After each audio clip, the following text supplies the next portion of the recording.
का कहानी को आगे बढ़ाते हैं। देखिए, धीरू भाई जुलाई 2002 में गुजर गए और अक्टूबर 2002 में रिलायंस ग्रुप ये डिक्लेयर करता है कि हमको गैस मिल गया है और ये D6 ब्लॉक में है और लगभग 14 ट्रिलियन क्यूबिक फीट गैस का भंडार है। ये एरिया कहाँ था? ONGC जो 80 के दशक से गैस का कुआं उसका था, राजोल वेल जिसको बोलते हैं, गोदावरी तट में, तो उसी के पास में जो अभी नया ब्लॉक कृष्णा रिवर का था, क्योंकि दोनों का ये मिट्टी जो था वो तो सटा हुआ था मछलीपट्टनम और विशाखापट्टनम के बीच में, उसके बगल में। अब एक छोटा सा दिमाग में बैठाइए, जब दो भाइयों का लड़ाई होता है या दो पड़ोसी अपना अपना कुआं खोदता है, अगर आपके बगल वाला पड़ोसी कुआं का गहराई 100 फीट कर दे और आपका 80 फीट है, तो जो सोर्स ऑफ वाटर है वो तो लगभग बराबर है नीचे, तो आपका कुआं का लेवल का पानी वो पड़ोसी के लेवल में चला जाएगा। इसको बोलते हैं आपको कंटिग्युअस रिजर्वायर, ये थ्योरी है। तो गैस का भंडार जो है वो लगभग समुद्र तल से 50 किलोमीटर नीचे है, 50 किलोमीटर नीचे है। ऑलरेडी ONGC वहां प्रोडक्शन कर रहा है और रिलायंस अभी नया प्रोडक्शन करेगा। 2009 आते आते जब पूरा सेटअप तैयार हुआ और 62 MMCT cubic metre per day production भी चालू हो गया, उसी बेस में दोनों भाई अलग हुए थे और सरकार जो रेट तय किया वो 4.2 किया। अब 4.2 में अनिल अंबानी को तो पोसाई पड़ा नहीं, उसका तो प्रोजेक्ट फेल हो गया, वो तो उसका पूरा एस्टिमेट ही फेल हो गया। अब धीरे धीरे ये बात बाहर आना चालू हुआ। याद कीजिए 2011 में जब अन्ना आंदोलन हुआ था, उस समय ये हल्ला बहुत जोरों में था कि जानबूझ के सरकार बिजली का रेट बढ़ा रही है क्योंकि कॉस्ट ज़्यादा पड़ रहा है। अब वो तो किस कारण किया गया था वो तो सोचने वाला बात है। 4.2 बोलता है रेट बहुत ज़्यादा गैस का है, इतना नहीं होना चाहिए। बीजेपी भी बहुत ज़्यादा अपोज करता था, उस समय कांग्रेस का राज था, हल्ला बहुत हुआ। इस बीच ONGC भी बोल रहा था कि हमारा कुआं का जो गैस है वो ये लोग चोरी कर रहे हैं, ONGC बोल रहा था। 2012 में मुरली देवड़ा का भी निधन हो गया। मुरली देवड़ा भी नहीं रहे। एक्चुअल चीज तो मुरली देवड़ा और धीरू भाई को ही पता था, दोनों नहीं रहे। क्या प्लानिंग था और क्या था वो तो वही दोनों जानते थे। अब सेटअप तैयार हो गया है, D6 ब्लॉक है रिलायंस के पास और ONGC के पास में गोदावरी वाला ब्लॉक है। अब दोनों में ये डिस्प्यूट मार्केट में आ गया, चर्चा में आ गया कि ONGC का गैस ये लोग चोरी करके बेच रहा है। प्रोडक्शन हालांकि जानबूझ के मुकेश भाई कम कर दिए थे। अब वो कम हो गया था या कम कर दिए थे ये पता नहीं, लेकिन 10-15 क्यूबिक मीटर ही था और उस रीजन में कहीं और गैस नहीं है। ये चीज़ को धीरे धीरे चर्चा में आया और सरकार पूरा मालिकाना हक रिलायंस को दे चुका था। तब तक कांग्रेस का सरकार पलट गया, अब आया बीजेपी सरकार। बीजेपी सरकार 2015 में एक AP शाह कमेटी का गठन किया और बोला कि पता करो एक्चुअली क्या है। AP शाह कमेटी जो रिपोर्ट दिया उसमें बोला कि 11.1 अरब क्यूबिक फीट गैस ONGC का ये लोग चोरी किए हैं। अब चोरी किए हैं कि नेचुरल वे से नीचे से इसके कुएं में आ गया वो तो अलग मैटर है, वो तो डिबेट का मैटर है। उसके लिए 12,000 करोड़ रुपया का नुकसान हुआ है ONGC को, जो सरकार को वापस देना चाहिए रिलायंस को। अब ये तो बहुत बड़ा झटका था रिलायंस के लिए। इसको जो ब्रिटिश पेट्रोलियम जो इसका पार्टनर था, चूंकि फॉरेन वाला कंपनी भी इन्वॉल्व था और वो लोग का बॉन्ड था कि किसी भी डिस्प्यूट का निवारण जो होगा वो सिंगापुर ट्रिब्यूनल कोर्ट में ही होगा। सिंगापुर ट्रिब्यूनल कोर्ट में जब केस चला गया तब वहां ये डिसीजन दिया गया कि भाई ये तो नेचुरल चीज है, अब इसमें रिलायंस का क्या गलती है?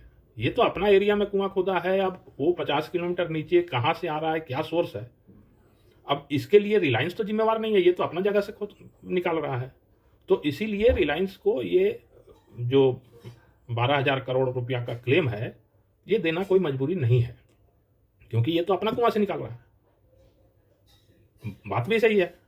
अब ये डिस्प्यूट रिलायंस के फेवर में चला गया। अब रिलायंस के फेवर में जब चला गया तो इस बीच में कनाडा वाला जो 10% स्टेक होल्डर है, ये देखा कि ये डिस्प्यूट हमको रहना नहीं, वो अपना शेयर हटा लिया। अब सिर्फ ब्रिटिश पेट्रोलियम और रिलायंस बचा हुआ उस पर्टिकुलर प्रोजेक्ट में। अब वहाँ का प्रोडक्शन भी कम है, 10, 15, 20 आसपास में और 2-3 कुआं खोद लिया है लोग। 50 किलोमीटर अंदर से गैस निकल रहा है, ओएनजीसी भी अपना निकाल रहा है, ये भी अपना निकाल रहा है। लेकिन ये फैक्ट तो क्लियर हो गया कि ओएनजीसी और रिलायंस का जो आसपास में ही दोनों का रिजर्वायर, माने एक ही रिजर्वायर से वो गैस निकल रहा है, जो जितना निकाल ले वो अपना अपना एरिया में निकाल रहा है।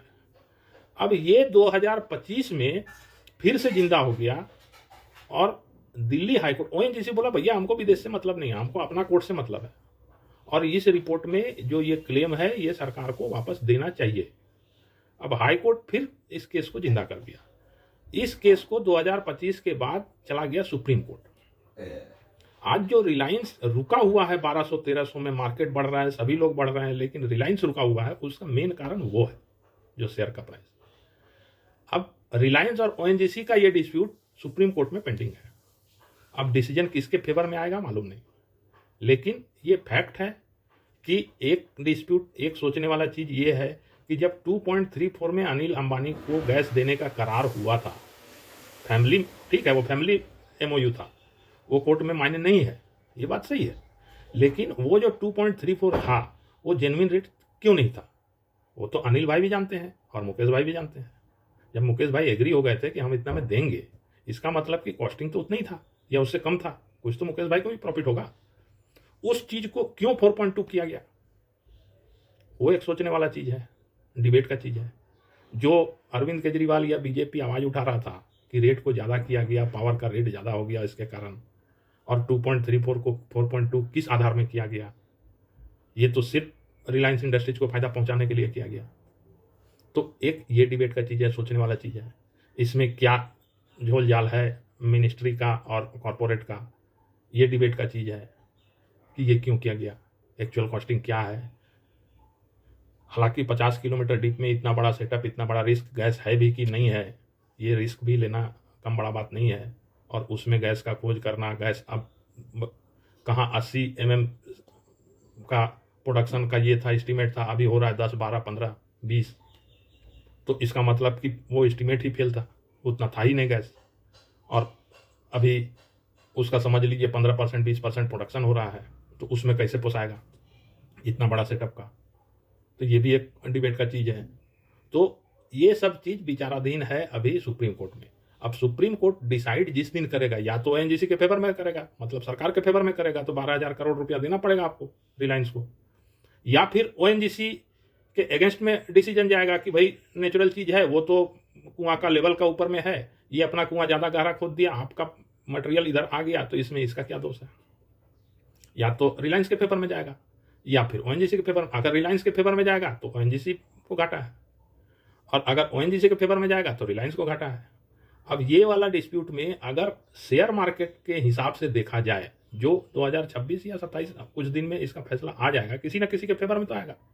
अगर मान लीजिए दोनों तो बड़ा कंपनी है और स्टेब्लिश्ड कंपनी है, अगर रिलायंस के फेवर में आएगा तो रिलायंस का शेयर दौड़ेगा, अगर ओएनजीसी का फेवर में आएगा तो ओएनजीसी का फेवर में दौड़ेगा।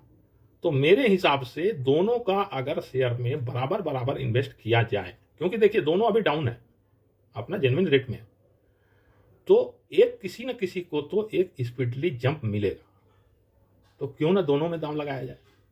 ये सब विचार करके, ये सब डीप रिसर्च करके ये सब चीज निकाले जो आप लोग के सामने हम रखें। अब डिसीजन आपका है। इतना रिसर्च, इतना कहानी के बाद अगर हमारा रिसर्च या हमारा कहानी में आपको भरोसा है तो लाइक कीजिए, कमेंट भी कीजिए कि कौन गलत है कौन सही है। अपना अपना जगह दोनों सही है, तो कमेंट कीजिए और सब्सक्राइब भी कीजिए, थोड़ा परिवार को बढ़ाइए, हमारा यही रिक्वेस्ट है। हम जो भी चीज़ रिसर्च करके निकाल रहे हैं आपको यूट्यूब में नहीं मिलेगा, कहीं कोई कॉपी पेस्ट वाला चक्कर नहीं है। ये आप, भले हमारा बोलने का अंदाज उतना प्रोफेशनल नहीं है, लेकिन बात में गहराई है, ये आप तो मानेंगे। ठीक है।